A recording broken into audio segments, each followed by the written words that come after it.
Sorry, there was one other thing I forgot to mention. I did mention Claire's name earlier on, Carlile. The last few years we've had a wonderful relationship with the Ulster Folk and Transport Museum. We did go through a period where they didn't want to talk to us and we weren't getting anywhere. Claire came along, it was a new group, dare I say, and we have a wonderful working relationship, and it's great to have that relationship. Thank you, Claire. Yes. Yes, of course.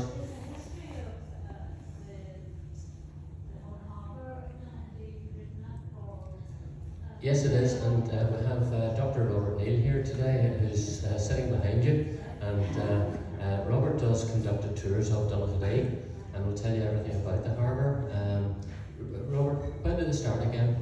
We're starting again in June and July. It'll be every Monday in June, most Mondays in June and July, starting about 10:30. But they'll be advertised.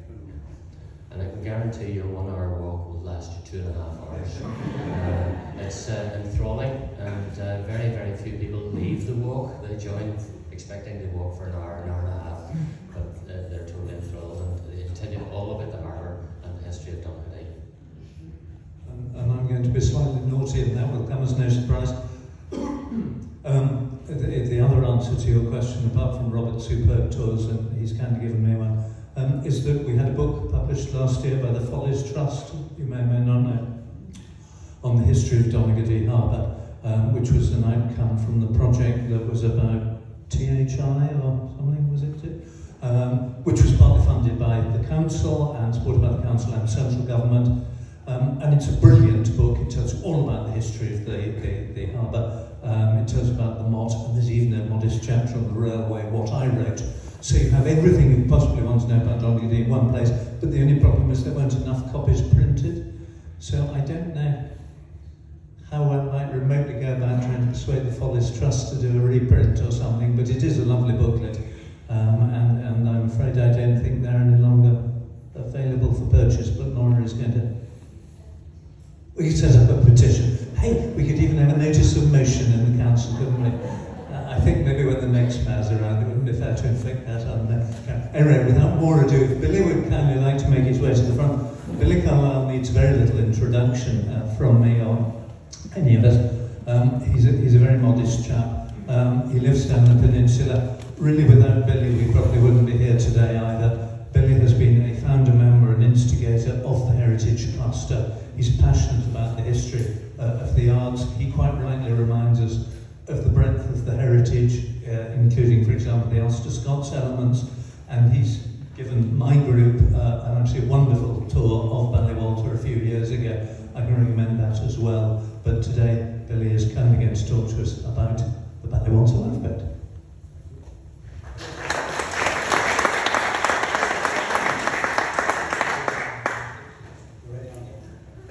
Hello folks. First of all, let me apologise for my throat. I woke up this morning with a cough, and hopefully I'll get through this without coughing. The Ballywalter Lifeboat, my interest in the Ballywalter Lifeboat started because my great-grandfather was a member of the crew, and I discovered that my father had told me he was a member of the crew, but there was never any proof.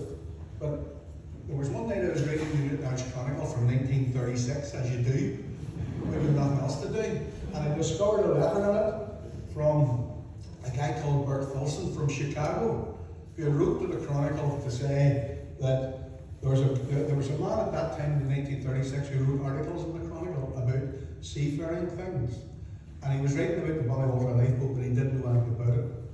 So this guy Bert Filson had written from Chicago to tell him that if he went down into Ballywalter and went and seen Bert Filson's father and my great-grandfather, they were both the last surviving members of the lifeboat crew. So, the Ballywalter Lifeboat, in 1866, RMLI reported that an establishment had been formed in Ballywalter. Now, there was a large number of shipwrecks in the area, and a number of letters had been written. And this, I'm sure you can't see that at the back, so I'll read out what it says.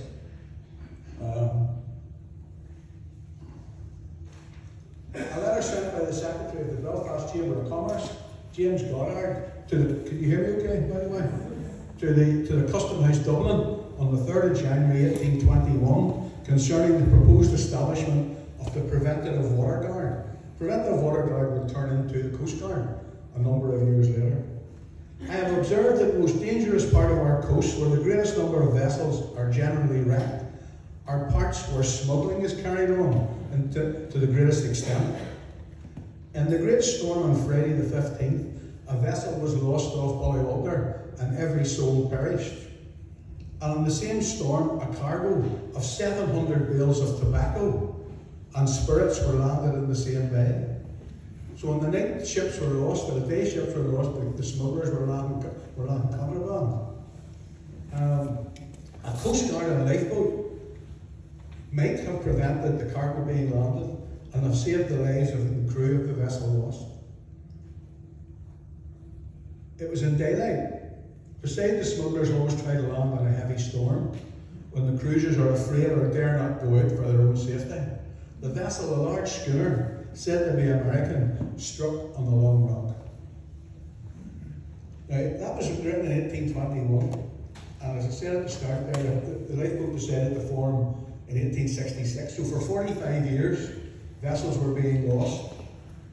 Now, what they decided to do was, this is the first attempt at providing warning for ships. This is known as the Skull Martin Perch. Now, it was and the Irish Lights Commissioners provided the money. It was £65 to build this in 1835. What this is a steel rod up to a cage, and that cage was, and there was a ladder. And the idea being, if a vessel foundered on the Skull Martin Rock, you could climb the ladder and be in the cage, away from the waves. Now, that is still there. That picture was taken a little while ago, and that's not me, by the way. But as you'll notice, some of the stays and all have rusted through and fell away. But about 3 years ago, I wrote the Irish Lights, and they came out and fixed it all. They didn't fix the cage. They took the ladder away because it was dangerous. But the perch is still there. So it's been there since 1835. What they also did, they provided a buoy which was anchored off the Skull Martin Rocks on the eastern side, as it was a buoy that was just anchored. Now the problem was, the first time they painted it black so nobody could see it in the dark. So it painted a number of times, but it broke away a large amount of times. It kept on broken away. So the Preventative Water Guard had to go and collect it quite a lot of times. So they decided then that they replaced it in 1877 with a bellboat. The bellboat was simply a boat about 14 foot long and a pump that was covered in, and a bell, and the idea being that the bell would alert people to the fact that there was danger. But they decided then, in 1886, to install the Skull Martin lightship. Skull Martin lightship came in 1866. It was manned by a crew, I think, of 6. And the crew alternated, and some of them lived in Ballywalter, in the Coast Guard station. It was taken away in 1967, and you'll see there's an example of it in Stratford Law. The one was the same type. It was established at the meeting of the NLI's committee, in August 2nd, 1865, to establish the Lifeboat station. The reasons given: there was a considerable distance between the existing stations, Grimsport to the north and Carlile to the south. So there's a large stretch there with no lifeboat. The Ballywalter's central location, the fact that it had a fully manned Coast Guard station and a new harbour had recently been built. The harbour was built in 1850, but which contained a substantial fishing fleet. It led them to believe that sufficient volunteers would be available to man the vessels. Work began immediately to erect the building, This is the building. It's known as the boathouse, and it's still standing.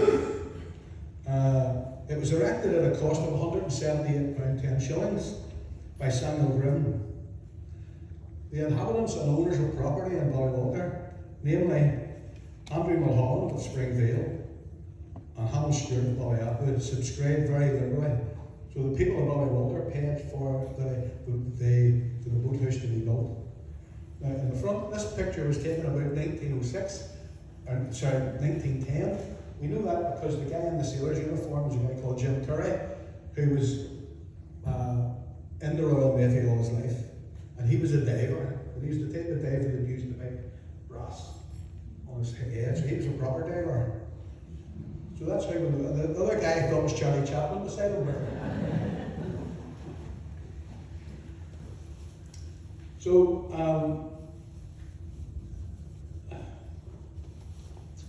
this is the Coast Guard station.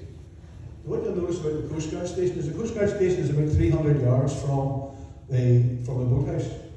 Coast Guard station with the Coast Guard colour on the slipway, the guy standing beside it. The Coast Guard colour then was only there to prevent smuggling. It was for customs, it wasn't for life saving.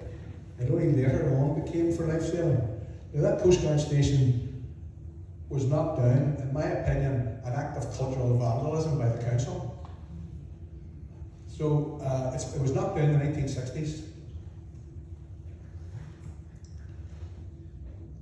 An order was placed at the time that the boathouse was being built for a 32-foot long boat with air tanks fore and aft, pulling 10 oars, double banked and carrying sails.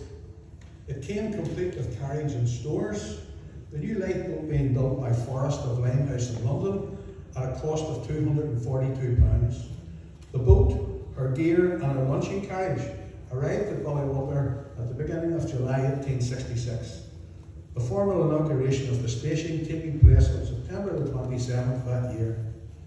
The boat was provided out of a gift to the institution from the Mrs. Meinel Ingram of Rugeley in Staffordshire. The lifeboat being christened the Admiral Henry Meinel after their late uncle. And there is the boat. You can see the oars are about 14 foot long. They're probably 4 to 5 inches in diameter. So they're a heavy oar. There's 10 of them. There's 2 in there that are very faint. You can't see them in, but oh, what did I do there?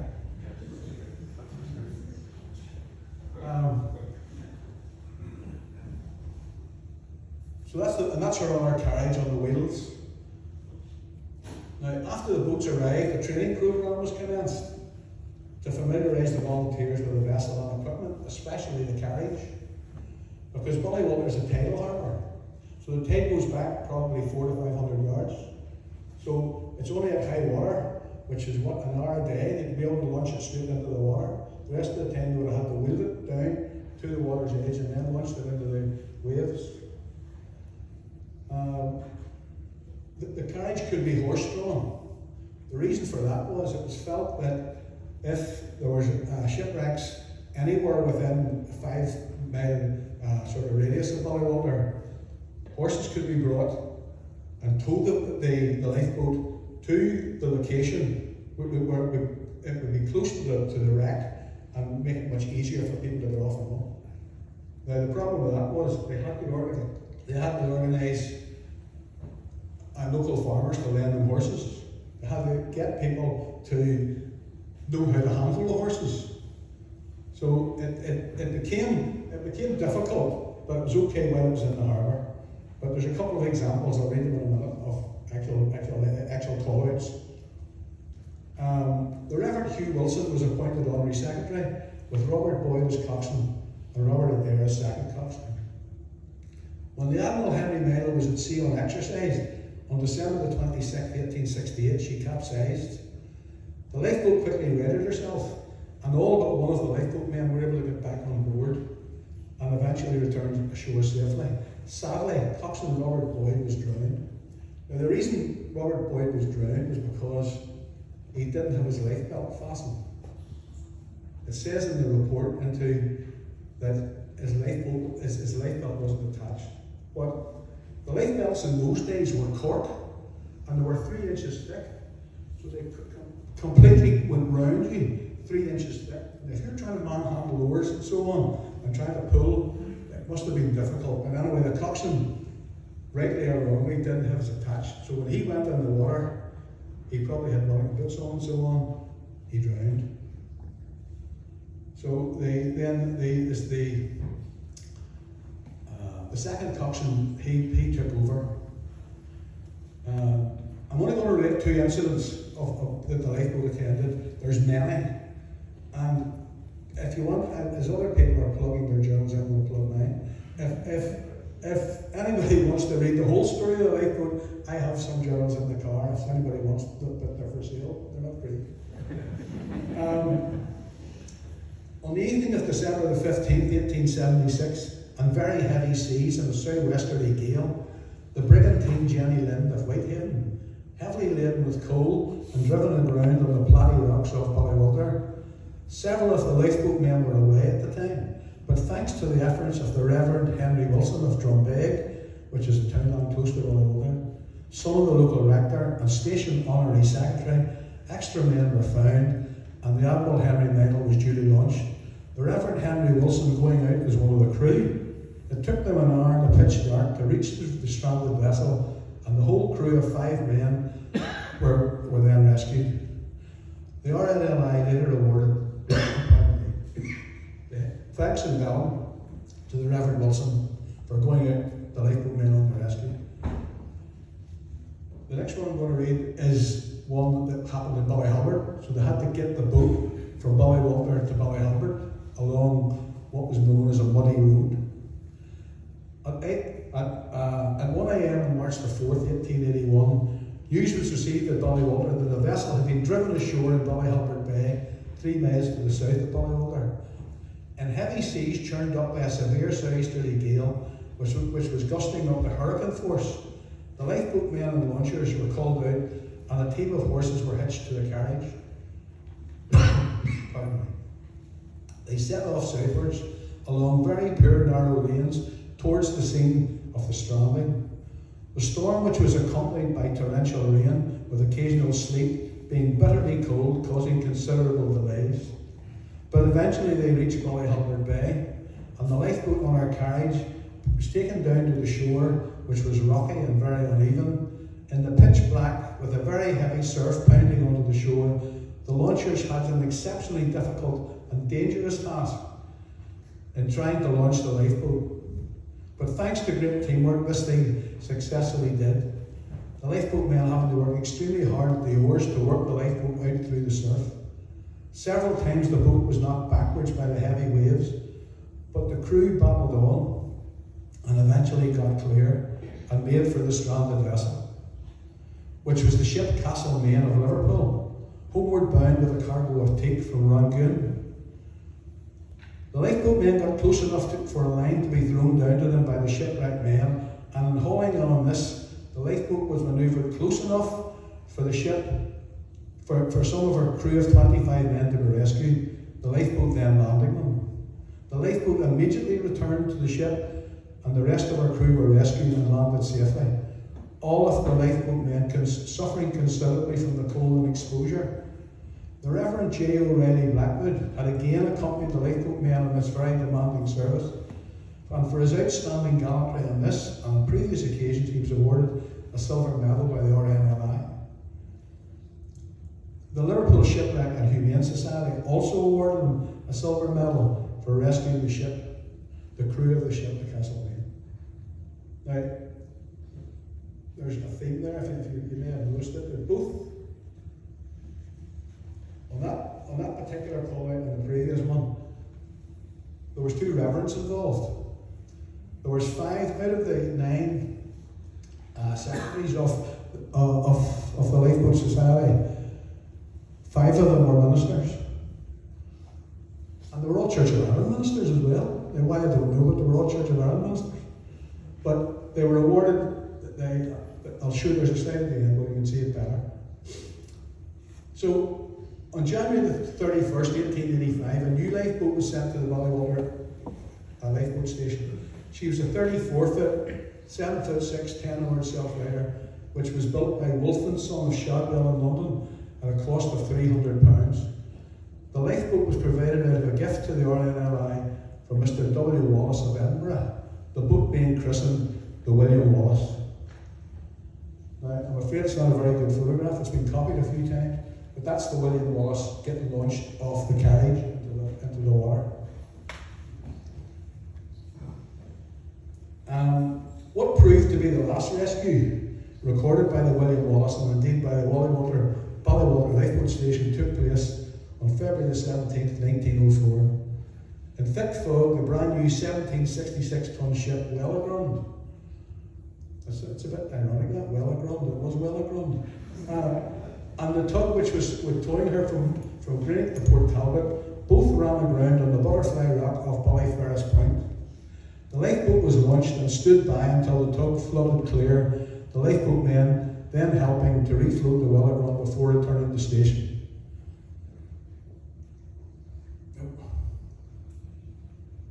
That is the ship's compass off the lifeboat. And that ship's compass is still in Ballywalter.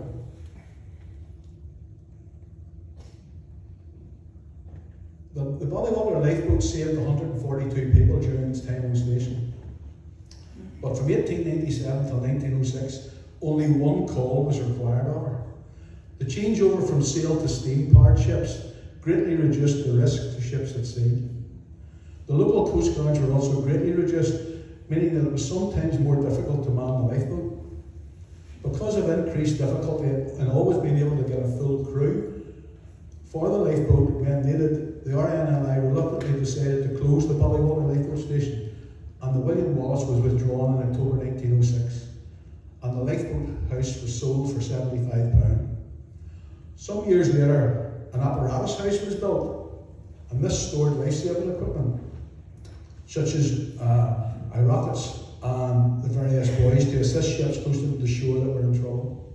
This service was withdrawn in the 1960s. This is a gig race, and it shows, it was taken in the early 1900s in Bangor Bay, and it's 4 lifeboat crews. The crews are from the back furthest away one is Bangor Lifeboat, the next one's Helens Bay, the next one's Donaghadee, and the last one's Ballywalter. And the winner of the race was the Helens Bay Lifeboat.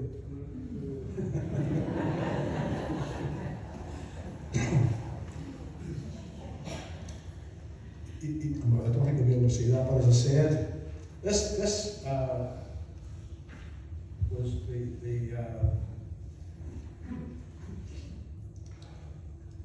the personnel record. So there are 9 guys here, 5 of them are ministers. The other one is Henry Mulholland, who would become the second Lord of Leith. They were the secretaries. It also mentions at the bottom that the Reverend Hugh Wilson got thanks in vellum twice.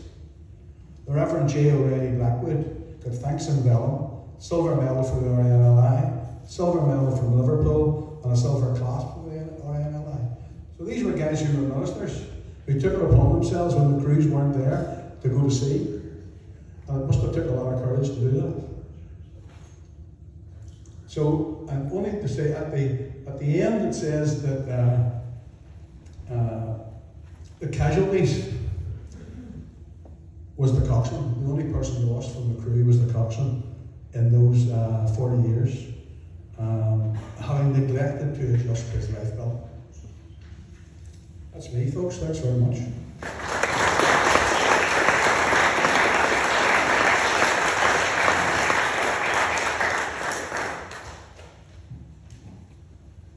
Thanks, Billy. That's brilliant. You've earned a drink, by the way. That's a fresh glass of water for you. That was just brilliant. A couple of questions, if I may, with throw you were mentioning at the beginning a family connection. Yeah. Could you just remind us of that? You're not a grandson of a minister? No, a great grandson. It was my great grandfather who was a member of the crew. Do you have any records or anything No. within the family relating to that? No, I only had the word of mouth of my father. But that is the only record I could get, because I asked the RNLI if they had members of the crew list, but they only had names of the coxswains and the secretaries. They didn't have a list of the crews. But the only really record I have is the letter, as I mentioned, from a guy in Chicago to say that he was a member. Questions, please, for Billie. Let's use your hand up, yes. An observation, I'm Peter Dixon from an organisation called Discover Groovesport, and we've been doing some history. And I see echoes with the lifeboat in Groovesport. The first secretary of the RNLI in Groovesport was the Reverend A.H. McCausland, the Church of Ireland. The 4 lifeboats that served in Groovesport were all pulling lifeboats for sails and carriages. And on 2 occasions, because the slipway faced the northerly gale, the lifeboat had to be taken by horse to Bangor to be launched from Bangor. So it's just the echoes. And maybe people might be interested. I got this quote from Robert Percival Maxwell, who was the landowner, and he talked about, as they were setting up the lifeboat, what the expense would be. And the RNLI advice was that the coxswain was a regularly appointed officer at an annual salary of £8. Mm-hmm. The crew would be taken out every quarter or oftener and be paid on such occasion 5 shillings in stormy weather and 3 shillings in fine weather. And every occasion of going to a wreck to save a life, they would receive 10 shillings per day and £1 per night each. So that was, again, that was 1857. So you mentioned the echoes, obviously they were there at the same time. But very, very short. I forgot to mention that the sails, by the way, the sails were only, I think it's 11 foot high. They weren't very tall. They were small sails, fore and aft. So they weren't enormous masts or anything. They were just obviously put in. But maybe they even used one of the oars. But the sails were very small. When you see ships and you see the sails maybe twice the height of an actual ship, these ones were little small things. Anybody else? Yes? In America, the Coast Guard performs lifeboat service. Has anyone ever thought about doing that in the UK? Having the Coast Guard take over the lifeboat service? Well, the Coast Guard, the Coast Guard was originally formed for smuggling.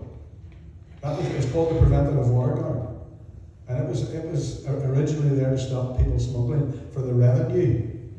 Over the time, I think towards the end of the 1800s, they became the Coast Guard. They became mostly life-saving. So the Coast Guard was formed. The Coast Guard was mostly ex-Navy men, guys who had come out of the Navy. That was mostly who was in it. So they were felt to be better to be then at life-saving, because the RNLI had been formed and they were doing life-saving work. So the Coast Guard then became a bigger part of the lifeboat. They became mostly land-based, actually, the Coast Guard.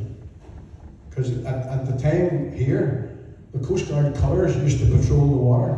So every day, that little cutter you saw on the slipway at the Coast Guard station, the Coast Guard men sailed up and down, maybe half a mile offshore, looking for people who were going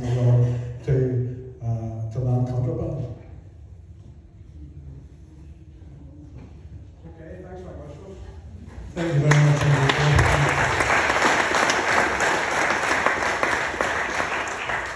Thank you for that question, Adrian, because we had a fascinating talk this afternoon by Dennis Main on the history of the Coast Guard here in this part of the world, so I'm sure he will be giving us more of that. I'm now looking at the technology before I introduce the next speaker. We've seen it before, so we know it exists.